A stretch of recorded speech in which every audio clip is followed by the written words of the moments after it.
मैं साखी गिरी और आप देख रहे हैं हिंदुस्तान पोस्ट। अहमदाबाद से लंदन जा रही एयर इंडिया की फ्लाइट में हुए दर्दनाक हादसे में एक बार फिर एविडेंस इंडस्ट्रीज की सुरक्षा को लेकर बड़े सवाल खड़े कर दिए हैं। इस हादसे ने कई जिंदगियों को झंझोर कर रख दिया है और इससे जुड़े तकनीकी पहलुओं को समझना जरूरी है। इस विषय पर आज हमारे साथ मौजूद है कैप्टन रिजवी सर। आपका बहुत बहुत स्वागत है हिंदुस्तान पोस्ट में। नमस्कार नमस्कार। सर, सबसे पहले तो हम आपसे ये जानना चाहेंगे कि ये जो पूरी घटना थी, ये घटने की संभावना क्या रही? कैसे घटी ये घटना? देखिए, आप लोग टेलीविजन के ऊपर देख रहे होंगे जो आ रहा है, और एयरक्राफ्ट टेक ऑफ हुआ था, उसके बाद ही क्रैश हो गया है। तो जी। वो मैं आपको सीक्वेंस में बता सकता हूँ जो एयर ट्रैफिक कंट्रोल ने बताया है और जो हुआ है। ये कैप्टन सुमित सब्रवाल हैं जो सीनियर कमांडर थे। इस एयरक्राफ्ट को उनको उड़ाया है, काफ़ी 8,200 घंटे का उनको एक्सपीरियंस था। साथ साथ में वो लाइन इंस्ट्रक्टर थे इस एयरक्राफ्ट के। जी। बोइंग 787 ड्रीम लाइनर के वो इंस्ट्रक्टर भी थे। उसके साथ उनका को पायलट, वो भी 1100 घंटे की फ्लाइंग का था, वो भी नया नहीं था, वो ट्रेन पायलट हैं लोग। जब ये रनवे पर आए हैं, लाइन अप हुए हैं और टेक ऑफ किया है, जैसे ये रोल करते ही जमीन से उठते हैं, आसमान के ऊपर पहुंचते हैं, जिसके कहते हैं एयरबोर्न होना। जब ये आसमान में एयरबोर्न होते हैं तभी कुछ सेकंड के बाद ये एयर ट्रैफिक कंट्रोल अहमदाबाद को मेडे मेडे मेडे 3 बार कहते हैं, यानी कि इमरजेंसी है, खतरा है, ये इसके माने होते हैं। ये फ्रेंच वर्ड है मेडे मेडे। ये पायलट के लिए शॉर्ट में बोलने के लिए कहा जाता है कि मेडे मेडे। उसे मतलब एयर ट्रैफिक कंट्रोल समझ गया जहाज जो है खतरे में है। लेकिन उसके बाद ही कहते हैं नो थ्रस्ट नो लिफ्ट, यानी कि जहाज में पावर है ही नहीं और ये उठ नहीं रहा ऊपर। No thrust no lift. उसके बाद रेडियो साइलेंट हो जाता है। वो एयरक्राफ्ट ऐसे जाता है जैसे लैंडिंग कर रहा हो, उसके व्हील अंदर से और जाकर के पेड़ों में पीछे जाके गायब हो जाता है, क्रैश हो जाता है। ये हुई थी घटना। वो सब लोगों ने, जो एक वीडियो वायरल हुई है, वो सब लोगों ने देखी है। जी। एक्सपर्ट्स के अपने अपने ओपिनियन है। और मैं जब से क्रैश हुई है, मैं 2 दिन से इसको और बोल रहा हूँ। और मैं शायद मुझे TV9 ने बुलाया था और मैं शायद क्रैश के 35 मिनट बाद लाइव आ गया था। 35 जी। एग्जैक्टली मैं था जी। पास में, तो मैं पहुंच गया था। और मैंने जब उसको देखा, 3-4 बार देखा, उस वीडियो को देखा, सोचता रहा, मैं अपने हिसाब से असेसमेंट करता रहा। ये वो एयरक्राफ्ट है, इतनी जल्दी क्रैश नहीं होता है, और दोनों इंजन एक साथ बंद नहीं होते हैं। ना तो वहां पर बर्ड हिट हुई, के साथ बर्ड हिट होती। बर्ड हिट हाँ। होने की पहचान ये होती है कि कोई चीज इंजन में जाती है तो पीछे से काला धुआं निकलता है जलता हुआ। जी। तो ये पहचान होती है कि बर्ड हिट हुई है, तो इंजन बंद हो जाता है। उसे कहते हैं फ्लेम आउट हो जाना इंजन का। और जी। दूसरी चीज थी कि साहब, जैसे टेक ऑफ हुआ था उसी पोजीशन में रहा, वो लैंड हो रहा है, तो दूर से देखने में लगता है जहाज लैंड हो रहा है। वो कैप्टन साहब ने उसको नोज अप करके उठाए रखने की कोशिश करी, किसी तरह ये थोड़ा दूर निकल जाए या जो भी है। उन्होंने अपनी तरफ से पूरी कोशिश करी, लेकिन जाकर के वो एक मेडिकल कॉलेज की बिल्डिंग से सबसे पहले हिट किया, उनके हॉस्टल से। उसके बाद वो आपने सब ने देखा है, उसको रिपीट करना ठीक नहीं है। दर्दनाक जी। हादसा था। अब इसके ऊपर जो है, इसका कॉकपिट वॉइस रिकॉर्डर है और इसका डेल्टा फ्लाइट डेटा रिकॉर्डर है, वो मिल गया है इनको। उसकी डिकोडिंग होगी, इसको सुना जाएगा। इसको मुझे लगता है कि हफ्ता भर या 3 दिन 4 दिन जो भी लगे। Director general of civil aviation का काम है, फ्लाइट सेफ्टी वालों का काम है। और इसकी एक यूनिट भी है जो इन्वेस्टिगेशन करती है क्रैश की, तो वो लोग देख के बताएंगे। अपने अपने ओपिनियन है एक्सपर्ट्स के। ये इंजन रोल्स रॉयस का था और ये इंजन बंद नहीं होता है। 1200 ये जहाज पूरी दुनिया में फ्लाई कर रहे हैं, ऐसा इसका कोई रिकॉर्ड नहीं है। और वैसे बता दूं, एयरलाइनर इतने सेफ होते हैं, इतनी जल्दी वो इंजन नहीं बंद उनके होते हैं किसी कंडीशन में।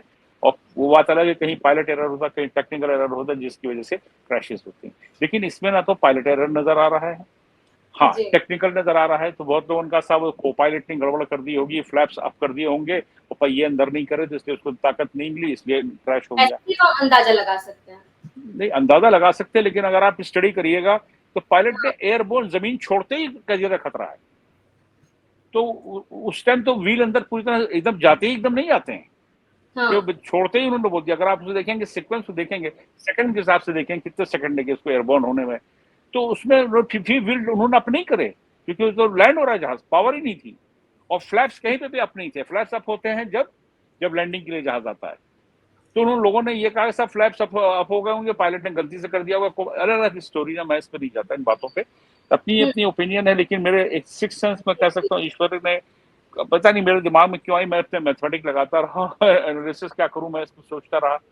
और मेरे मुंह से अचानक निकला, भाई ये जो है फ्यूल सप्लाई बंद हो गई है इस जहाज में। फ्यूल सप्लाई बता दूं, इस जी। जहाज में दोनों पंखों में टैंक है और बीच में पेट में टैंक है, तीसरा टैंक यहाँ पर है और अच्छा।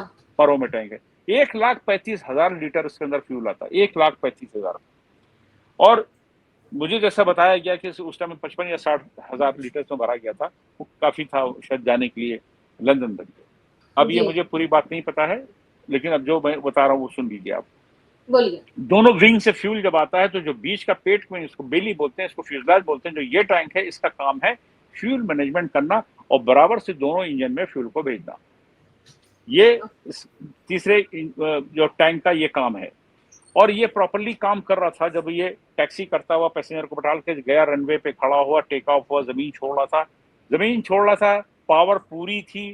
जब पावर पूरी थी तो जमीन छोड़ने के बाद अचानक पावर कैसे गायब हो गई। बिल्कुल। यानी कि जमीन जब इतना बड़ा लोड उठाया था, पूरे पैसेंजर बैठे हुए थे, सामान उनका था, जमीन से उठते ही कि अचानक कैसे पावर लॉस हुई। बर्ड हिट हुई नहीं और जाके वो क्रैश कर गया।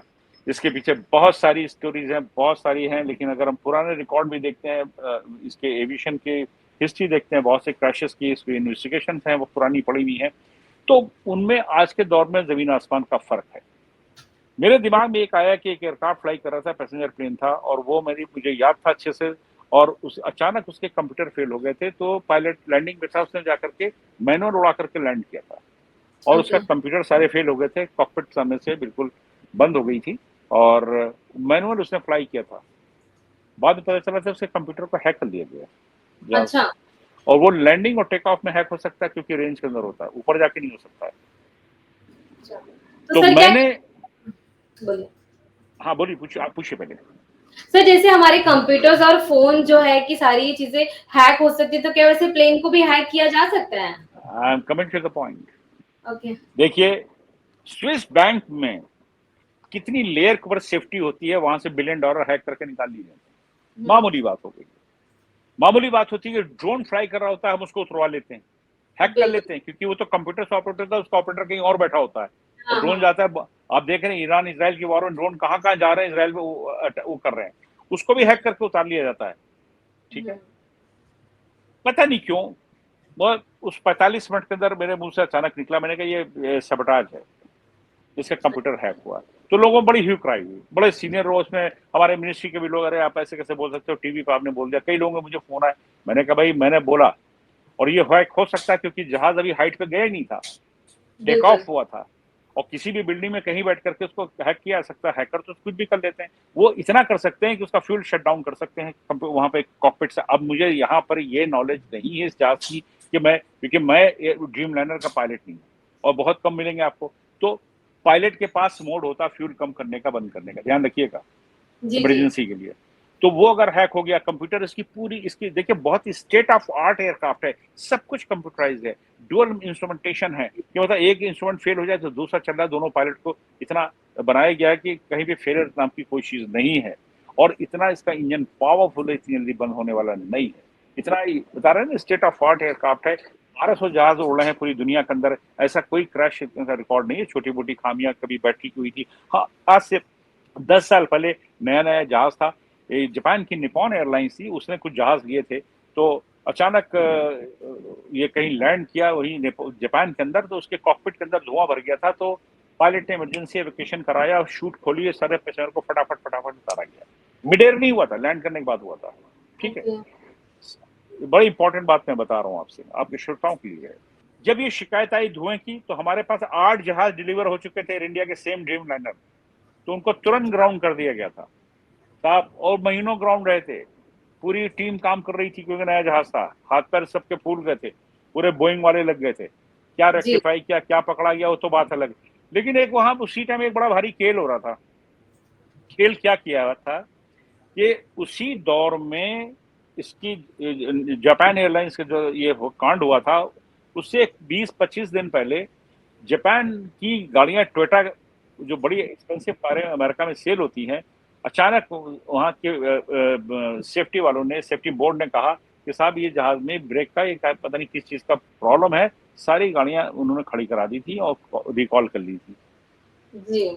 और उससे रिकॉल करने से क्या हुआ, लाखों में गाड़ियां थी वो, कि उस सर्टेन बैच की गाड़ी जो डिलीवर हुई थी, तो टोयोटा का, जो मार्केट वो था, शेयर था, पूरी वर्ल्ड का कोलैप्स हो गया था। तो जब ये हो गया था उसके बाद ये थ्योरी आई कि साहब जापान एयरलाइंस से बात फर्जी करी थी, सिर्फ अच्छा, बोइंग को डैमेज करने के लिए।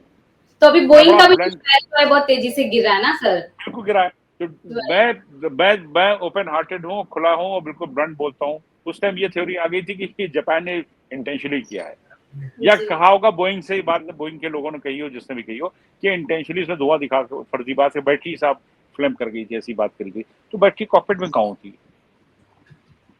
बात ये सब मैं यहाँ पे क्यों लाना चाह रहा हूँ, ये स्टार्ट से ही इतना अच्छा एयरक्राफ्ट था, लेकिन कहीं ना कहीं कंट्रोवर्सी का शिकार होता रहा। लेकिन हमारे यहाँ तो क्रैश करके उसने हमारे क्या तबाह कर दिया परिवार लोगों को। जी जी बिल्कुल। हमारे यहाँ तो सब उजड़ गया एकदम, घर पूरी के घर तरह चले गए हैं। तो आप इसे ये नहीं कह सकते कि, लेकिन एक थ्योरी आ गई है और काफी चल रही है कि इस क्रैश के बारे में CIA को और अमेरिका को पता था क्रैश से पहले। अच्छा। ये थ्योरी आ गई है। और अभी हमारे हमारे कई है जो नेशनलिस्ट स्पीकर हैं, उनमें से हमारे कर्नल RSN सिंह ने उन्होंने अपना अच्छा रिसर्च करते हैं, उन्होंने भी अपने शो में बात को कह दिया कि भाई ये सबटाज है, साजिश है, हम नहीं जी मानते, ऐसे क्रैश ये हो ही नहीं सकता जहाज।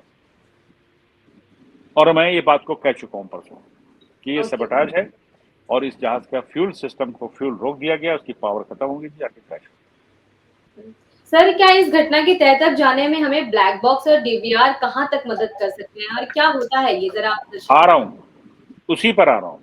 जी जो डेल्टा फ्लाइट रिकॉर्डर है, वो जो फ्लाइट का स्टेटस होता है उसके अंदर का, वो उसके अंदर होता है, क्या स्पीड थी, क्या फ्यूल था, फ्यूल रुका, ये था, ये अचानक फ्यूल बंद हो गया, ये सारी इंफॉर्मेशन वो फ्लाइट डेटा रिकॉर्डर में होती है।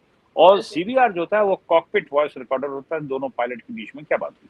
तो कॉप लगा नहीं रहा कि पायलट के दोनों बीच इतनी ज्यादा बात हुई, क्योंकि समय नहीं मिला। जब उन्होंने मेरे मेरे कहा उसके कुछ सेकंड बाद तो जहाज गिर गया, 15-20 सेकंड के बाद ही। लेकिन हाँ, फ्लाइट डेटा रिकॉर्डर जरूर कुछ ना कुछ बताएगा, और बोइंग पूरी कोशिश करेगा कि साहब हमारे जहाज का फॉल्ट ना दिखाया जाए। वो तो थोपना चाहेंगे टेररिस्ट अटैक है, हम इस चीज को समझ रहे हैं अच्छे से। और अब वो देखिए जो टाटास हैं, वो 1 करोड़ रुपए दे के सब पल्ला झाड़ लेंगे और कुछ दिन बाद हम लोग भूल जाएंगे। लेकिन जो परिवार तबाह हो गए उसको कोई नहीं देखता, सोचता है। भाई 62,000 करोड़ का फायदा दिखाया था एयर इंडिया ने, तो 62,000 करोड़ के इस फायदे के अंदर अगर वो 240 लोगों को 240 करोड़ दे दें, कुछ नहीं तो पीरियड है टाटा के लिए। और ये दूसरा एंगल ये भी आ रहा है क्रैश से पहले का, और भी आ रहा हूँ, अभी तो भी बात मेरी खत्म ही नहीं है। हाँ दूसरी ये आ रहा है कि टर्किश एयरलाइंस है, टर्किश कंपनी जो एयर इंडिया के जहाजों की मेंटेनेंस कर रही थी। और जी। टर्की से हमारे क्या रिलेशन है पाकिस्तान के, ये हमारा सिंदूर, ऑपरेशन सिंदूर के टाइम साफ सुथरे तरीके से।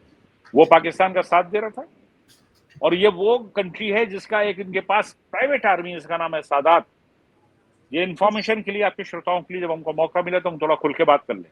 वैसे भी मैं सावरकरवादी हूं, तो मैं इस कार्यक्रम को ठीक से करूंगा अच्छे से। जी जी सर। सादात नाम की एक प्राइवेट ऑर्गेनाइजेशन है, प्राइवेट आर्मी है तुर्की की, और जो इस जी टाइम प्रेसिडेंट है उनके रिश्तेदार उसको चलाते हैं, और उसको चलते हुए आज 10-12 साल हो चुका है। और उसका काम है, और उनका मोटो है, उनका ऑब्जेक्ट है, उनका मिशन है कि जहां जहां दुनिया के अंदर मुसलमान है उनको प्रोटेक्ट करना है, उनको सपोर्ट करना है, और इस्लामिक जो भी कंट्री है उनके पीछे से जाके इनको हमको मदद करनी हर तरह से। 5,000 लड़ाके इन्होंने भेजे थे लीबिया के अंदर जब आईसिस का वॉर चल रहा था। इन्होंने ट्रेन भी किए थे। ये वो लोग हैं, इन्होंने सीरिया में भी अपने भेजे थे मर्सनरीज। इन्होंने दुनिया भर के सेलेक्टेड मर्सनरीज भाड़े के सिपाही लाके भर्ती किए। चाइनीज भी हैं इनके भर्ती, बहुत सारे, जी। बहुत से अफ्रीकन है इनके मर्सनरीज है इसमें। वो सादात वही है, मैं यहाँ क्यों लाया एंगल में बता रहा हूँ। वो सादात है जिसे पाकिस्तान के साथ नेगोशिएट कर रहा था, कश्मीर की लड़ाई जाके सादात भेजेगा। अमेरिका के 2 कंपनियां, एक डायनाकोर के नाम से एक है जो प्राइवेट आर्मी है, और एक है ब्लैक वाटर, अभी उसका नाम बदल गया, उसको एकेडमी कहते हैं, जिसने प्रिंस सलमान की सुरक्षा की थी। जब इनका coup हुआ था, प्रिंस सलमान ने चार्ज ले लिया था सऊदी अरेबिया का, अच्छा। क्राउन प्रिंस है। तो जो उसने प्रोटेक्ट करने के लिए आए थे वो ब्लैक वाटर के सोल्जर थे, वो मर्सनरीज आए थे। वो बहुत ही डेडली हैं, और वो इतने हैं कि उनके पास सब कुछ है, उनके पास जहाज वहाज सब है। इसी तरह टर्की ने बना रखी सादात इस्लामिक वर्ल्ड के लिए। वो आ रहे थे कश्मीर पे, कश्मीर में लड़ने के लिए हमारी फोर्सेस से। ये वो अच्छा। तुर्की है, और अभी तुर्की बहुत चिड़ा हुआ है, हम लोगों ने उसकी जो बंदिश कर दी गई। और ये वहां पे इनके सारे टेक्नीशियन वहां घूमा करते हैं। और हो सकता है कि उसका नाव को टर्किश हो तो टर्किश एजेंट हो ही सकता, स्लीपिंग सेल हो सकती। हमें कुछ इसके अंदर फिशी लग रहा है किस सबोटाज हुआ है, ये जहाज गिरने वाला नहीं था इतनी आसानी से। मैंने टर्किश की बता दी बैकग्राउंड, किस तरह के लोग हैं वो। सर इस प्लेन में विदेशी भी थे, जैसे ब्रिटिश लोग भी काफी थे, कैनेडियन था।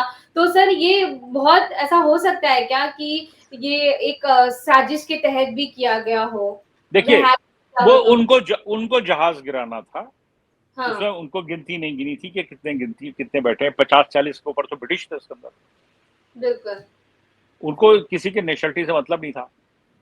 उनको था हमको बड़ा। अब देखिए उनका जब ये ऑपरेशन सिंदूर हुआ तो क्या वो कहा जा रहा था कि भारत से बहुत बड़ा होगा, इसका हम जवाब देंगे, बहुत बड़ा होगा। हुँ, हुँ। अब करेक्ट कर सकते हैं, बड़ा किया इन्होंने, ये बहुत बड़ा है भाई क्या हादसा। जी, और अब छोड़ने वाली नहीं है, इसके जो कल्प्रिट हैं भारत सरकार छोड़ेगी नहीं। जी। अब सर आप कोशिश, देखिए कोशिश तो कुछ भी की जाएगी।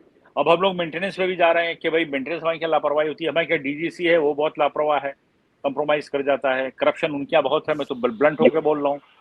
हुँ, करप्शन तो बहुत हमारे यहाँ है, और बातें इतनी करेंगे पूछिए मत। बहुत सारे हमारे जो ऑफिसर्स हैं वो क्वालिफाइड नहीं है रैकेज इंस्पेक्शन करने के लिए। मुझे याद है एक एयरक्राफ्ट था, सिंगल इंजन एयरक्राफ्ट था, वो एम्बुलेंस थी, पटना सहारा से क्रैश हो गया था फरीदाबाद के ऊपर, और आंधी तूफान चल रहा था और नोज डाइव में गया, पैसेंजर मर गया, उसके अंदर पेशेंट मर गया, पायलट मर गए।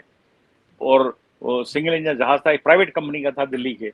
और नेक्स्ट डे मॉर्निंग में सारे, मैं तो कुछ पास था, नेक्स्ट डे मैं वहाँ पहुंचा था, मॉर्निंग में नाइट में हुआ था। तो वहाँ साहब एक साथ फीता थे लेकिन नाप जोप रहे थे, देख रहे थे। मैंने देखा, मैं हैरान नहीं किया, मैंने कहा तो पढ़ा लिखा भी ढंग का नहीं है, क्लर्क है और ये इंस्पेक्शन कैसे कर सकता है, ये क्वालिफाइड नहीं है रैकेज इंस्पेक्शन का, क्रैश इन्वेस्टिगेशन का। ये तो डीजीसी का हाल था, ये तो मैंने आंख से देखा है, मैं तो बोलता हूँ, मुझे कोई डर है किसी से। वो क्वालिफाइड नहीं था। मैंने उसको बोला, मेरी नमस्कार हुई, मैंने कहा आप क्या कर रहे हो यहाँ, वो क्लर्क है भाई साहब। और नाप जोक कर रहे थे, वहाँ इन्वेस्टिगेशन कर रहे थे लोगों को, फोर्स वोर्स सब लगी हुई थी। वो एक घर पे गिरा था, घर की भी 2 औरतें मर गई थी। अच्छा। तो ये हाल है भाई, डीसी को मेंटेनेंस का हाल है। और मैंने तो कहा कि अगर ये मेंटेनेंस में अगर फॉल्ट है, इसके पावर फ्यूल सप्लाई बंद हुई तो मेंटेनेंस पे जाता है, इंजीनियर पे जाता है। हुँ, और इंजीनियर, और उसका जो, देखिए जो जहाँ से फ्यूल सप्लाई होता है उसके नीचे बेली के अंदर, फ्यूजलाज में, यहाँ पर उसका सारे उसके वहीं से फ्यूल उसमें भरा जाता है, वहीं उसको लॉक करते हैं 2 लोग मिल करके, कोई उसके अंदर खोले ना गलती से, एक्सीडेंटली ना खुल जाए। तो उसके 2 विटनेस होती है, बाकायदा उसको बंद किया जाता है, ऐसे नहीं होता है। लेकिन अगर किसी ने गड़बड़ करने की नीयत से कुछ किया हो या खोला हो, कुछ भी किया हो, मैं नहीं जानता इस चीज़ को, जी। तो वो भी एयर इंडिया तो वैसे ही बदनाम रही है मेंटेनेंस के मामले के अंदर। आप देख लीजिए, ये जहाज वापस किया उसी दिन शाम को हुआ है, नहीं नेक्स्ट डे हो, कल हुआ है, वो वापस गया, वो फुकेट का जहाज। और इससे पहले भी अभी रिपोर्ट किया था एयर इंडिया की, तो पहले हमने सोचा था कि टाटा ने ले लिया था, बहुत अच्छे चलेगा।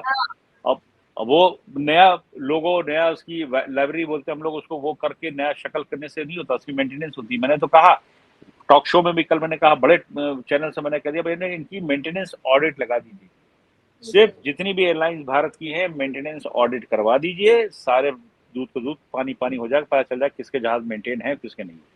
कोई भी हो, चाहे प्राइवेट एयरलाइंस हो, चाहे एयर इंडिया हो, जो भी हो, एक मेंटेनेंस ऑडिट होती है, बड़ी खतरनाक होती है। मेंटेनेंस ऑडिट किंग फिशर पे लगी थी, सारे जहाज खड़े कर दिए गए थे, उसी में बर्बाद हो गए थे। मेंटेनेंस ऑडिट लगी थी किंग फिशर पे, वो हुँ, बर्बाद हो गए थे, पूरी कंपनी। खड़े कर दो ना, सारे खड़े होते चले जाते हैं जहाज, और सारी लॉग बुक मंगाई जाती है, मेंटेनेंस बड़ी बड़ी लॉग बुक होती है। हमने क्या कराइए, पता चल जाएगा, ऐसे तो सबकी जाने जाएंगी। अब इतना महंगा महंगा टिकट बेचना मजाक बना रखा है? बिल्कुल। आप जान से खेलते हो। जी। सर आपने जो बताया तो मुझे एक ऐसा याद आ रहा है कि ट्विटर पे एक वीडियो वायरल हो रहा था, जिस एयर इंडिया को लेकर ही, जो फ्लाइट अहमदाबाद से लंदन की ओर जा रही थी और वो ध्वस्त हो गई। उसके पहले वो फ्लाइट दिल्ली से अहमदाबाद आई थी और उसका एक वीडियो वायरल हो रहा था। एक यात्री ने एक वीडियो ट्विटर पे डाला था जिसमें वो बता रहा था कि स्थिति कितनी खराब है अंदर से प्लेन की। ये जो तो जहाज क्रैश हुआ, ये जो हाँ, जहाज क्रैश हुआ, ये सेम उसी पुराना जहाज है, ये हमारे यहाँ 12 साल से है ये जहाज। जी। ये पहला मॉडल आया था, ये वाला जहाज था, उसका बैडली ना मेंटेन था, मैंने देखा वीडियो। नहीं कर रहा था सर, देखा आपने वो हाँ वीडियो? तो हाँ, उससे देखा भी मैंने। लापरवाही तो कही जा सकती है ना कि ये लापरवाही बरती गई है। हाँ, हाँ, लापरवाही है। हमने सोचा था टाटा से इसको बहुत अच्छे से चलाएगा, लेकिन वही है कि वो मकड़ जाल में वो भी फंस गए होंगे, क्योंकि हमारे क्या मेंटेनेंस जो करने वाली जो टीमें हैं, ये सब एयर इंडिया के सब बहुत पुराने पुराने हैं, और वैसे ही सारे ऑफिसर्स भी वहाँ बैठे हुए हैं। अब गोरा वहाँ पे सीईओ बना के बैठा दिया, उठा के थोड़ा देख रहा है कि कैसे मेंटेनेंस हो रही है जहाज में। जी सर। कुछ भी नहीं, बहुत बुरा हाल है। और टर्किश देखिए कई एंगल आ गए ना, मैं तो उनकी मेंटेनेंस की बात कर रहा हूँ, उसके बाद मैं कह रहा हूँ टर्किश कंपनी काम कर रही हो सकता है सबटाज करने में उनका रोल रहा हो, क्योंकि एक अभी वायरल हो रही है वीडियो है, किसी चैनल ने लगाई है, उसके अंदर किसी सीआईए एजेंट का दिया कि सीआईए को बात मालूम थी कि और अमेरिका को पता थी कि क्रैश होने जा रहा है। अच्छा। हाँ हाँ, वो अभी चल रही है और उन्होंने दिखाया कि उसने अपने ट्विटर पर लिख दिया था क्रैश से पहले हाँ कि कि तुम ये जी जी, और वो फेक नहीं है क्योंकि मैंने फिर ट्विटर पे क्लिक करके देखा, वो ट्विटर है बाहर का, किसी लेडी का है ट्विटर, वो अमेरिकन नेम है। जी सर। वो यहाँ तक कहा जा रहा है वो सीआईए एजेंट है, आपस में झगड़ा हुआ इन लोगों ने, वो सब डिस्क्लोज कर दिया। जी सर। मैंने अभी सर देखा एक है वो। हुँ। सर एक आखिरी सवाल कि आपके हिसाब से इस हादसे में क्या सबक लिया जाना चाहिए सरकार को भी और एयरलाइंस को भी और आम आदमी को भी? आम आदमी जब टिकट खरीदता है तो उसको हर चीज़ देना, उसको सेफ्टी, उसकी सिक्योरिटी, उसके सामान की सुरक्षा करना, उसको हिफाज़त से, सेफ्टी से एक जगह से दूसरी जगह छोड़ना एयरलाइंस की ज़िम्मेदारी। दूसरी उसको मेंटेन जहाज़ चाहिए, उनके प्रॉपर चेक्स होने चाहिए, टेक ऑफ से पहले और लैंडिंग के बाद। उनके ट्रेन्ड इंजीनियर्स होने चाहिए, जो लापरवाही करे उनको जेल में डालिए। ये किलिंग थी, अगर जो हुआ है एक तरह से मर्डर था, ये मास मर्डर है, जिसने भी किया, मैसेकर किया है। अगर ये साजिश हुई है तो वो भी मैसेकर है, हमारे देश के साथ साजिश की थी। साजिश में कौन था? ये दोनों एंगल है, मेंटेनेंस की भी है और साथ में सबटाज का। सबटाज का तो मैंने बोला कि सबटाज ही हुआ, जहाज इसीलिए गिरता नहीं है। मेंटेनेंस की कुर्सी हिल जाने से इंजन नहीं बंद होता है, अगर वो एसी की हवा नहीं आ रही उससे इंजन नहीं बंद होता है। वो जो पैसेंजर ने दिया वो बहुत माइनर चीजें हैं एयरलाइंस की, लेकिन हाँ बताती हैं लापरवाही बहुत है। तो ये थे कैप्टन रिजवी जिन्होंने हमें इस विषय पर तकनीकी और ज़मीनी दोनों ही पहलुएँ बहुत आसानी से और समझदारी से समझाई है। आशा करती हूँ कि आपको ये विषय बहुत ही अच्छे से समझ आया होगा। आपकी क्या राय है कमेंट बॉक्स में ज़रूर बताइएगा और हिंदुस्तान पोस्ट के चैनल को सब्सक्राइब, लाइक ज़रूर करिएगा। सर आपका बहुत-बहुत धन्यवाद। आपने आपका समय और इतने समझदारी से और इतने आसानी से हमारे दर्शकों को समझाया। जय जय हिंद, वंदे मातरम। जय हिंद सर, वंदे मातरम।